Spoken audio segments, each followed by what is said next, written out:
Օրեր առաջ ավարտվեց Հայաստանի Պրեմիեր լիգայի 25-րդ մրցափուլը,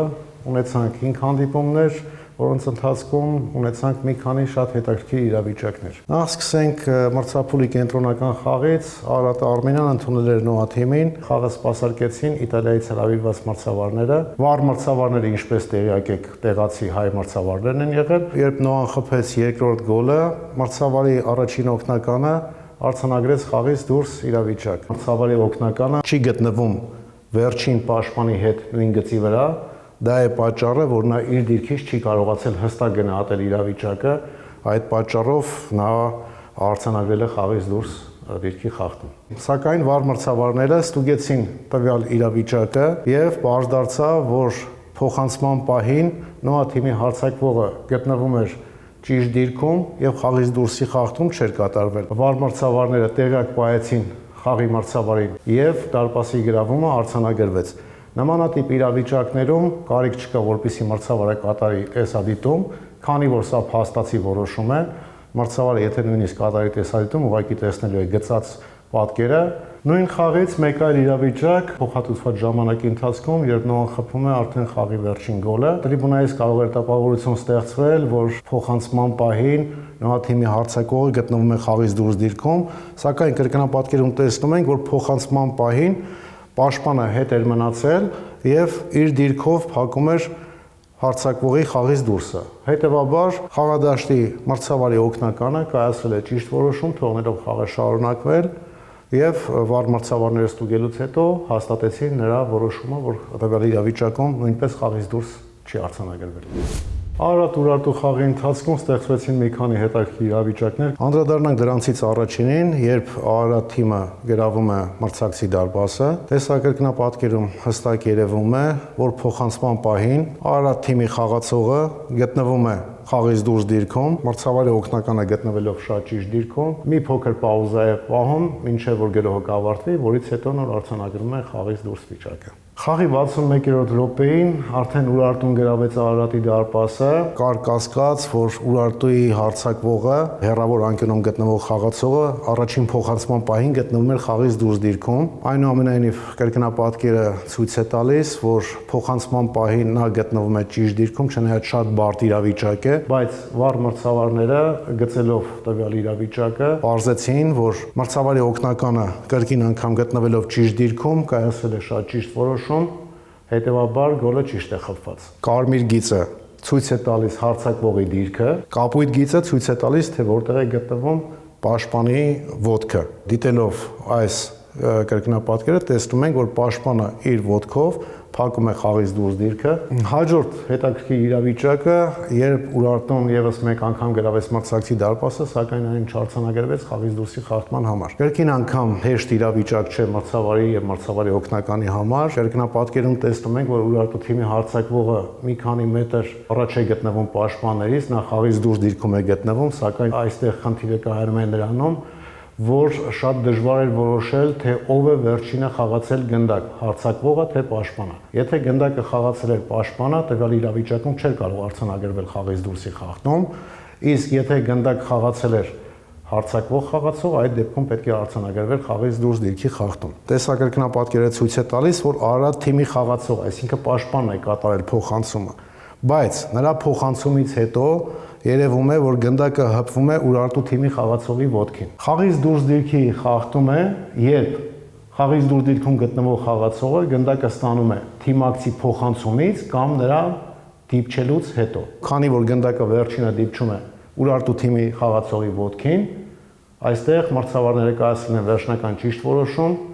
եւ չեն արձանագրել Ուրարտու թիմի խփած գոլը։ Այժմ անդրադառնանք տուգանային հրապարակում տեղի ունեցած իրավիճակներին։ Ալաշկերտ-Գանձասար խաղի ընթացքում նշանակվեցին 2-11 մետրանոցներ։ Առաջի իրավիճակում Գանձասար թիմի պաշտպանը մեծացնելով անբնականորեն իր մարմինը դիպչում է ձեռքով գնդակին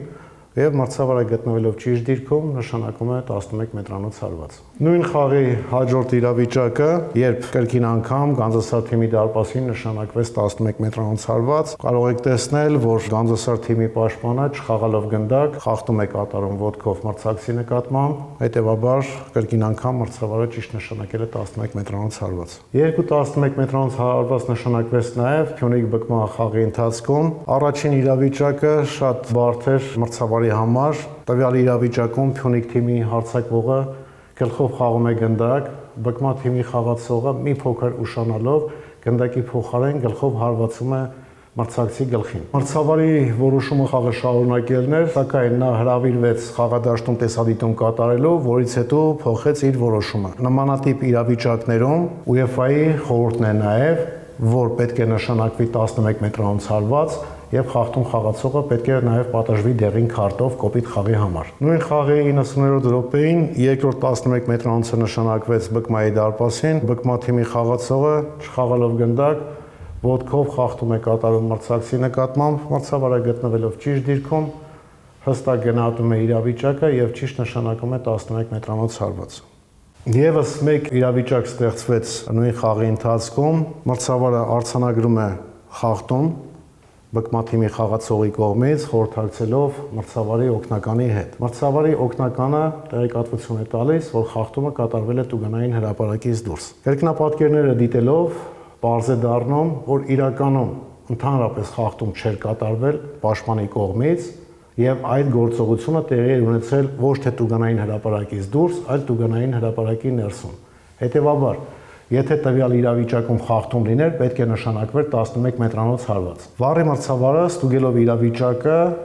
հասկանում է, որ խախտում չի կատարվել եւ տվյալ պայքարը կատարվել է տուգանային հրապարակի ներսում։ Այստեղ ինչն է սխալ կատարվում մրցավարի կողմից, որ նմանատիպ իրավիճակից հետո վառ մրցավարը պետք է հրավիրեր խաղադաշտի մրցավարին տեսադիտում կատարելու, որպեսզի մրցավարը ինքը հասկանա, արդյոք խախտում կատարվել է թե ոչ, որից հետո նոր կայացներ իր վերջնական որոշումը։ Այս իրավիճակում կատարվել է մեթոդական խախտում, նրանք չեն հետևել վառ արձանագրությանը, այդ պատճառով վերջնական խաղի վերսկսումը սխալ է կատարվել։ Նույն Փյունիկ բկման խաղի ժամանակ բկմա թիմի խաղացողը դիպչում է ոտքով գնդակին, որից հետո գնդակը դիպչում է նրա ձեռքին։ Նմանատիպ իրավիճակներում, քանի որ նա դիպել էր գնդակին եւ նրա ձեռքը գտնվում է մի փոքր անբնական դիրքում, նրա մարմնի բնականon շարժման արդյունքում,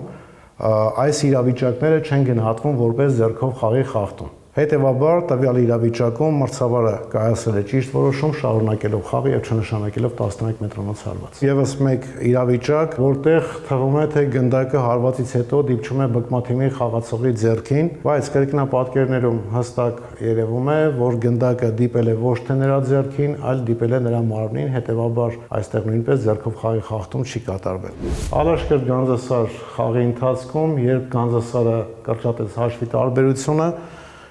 գոլից հետո Գանձասարի խաղացողներից մեկը փորձում էր արագ գնդակը վերցնել եւ տանել դեպի դաշտի կենտրոն։ Ալաշկերտ թիմի դարպասապահը հակառակը փորձում էր թույլ չտալ նրան դա կատարել, որի արդյունքում սկսվեց վիճաբանություն խաղացողների միջև։ Ալաշկերտ թիմի դարպասապահը տվյալ իրավիճակում բռնել պահելով գնդակը եւ չտալով մրցակցին իր գործողություններով հրահրում է կոնֆրոնտացիա խաղացողների միջև։ Դա է պատճառը, որ նա նույնպես պատժվում է դեղին քարտով։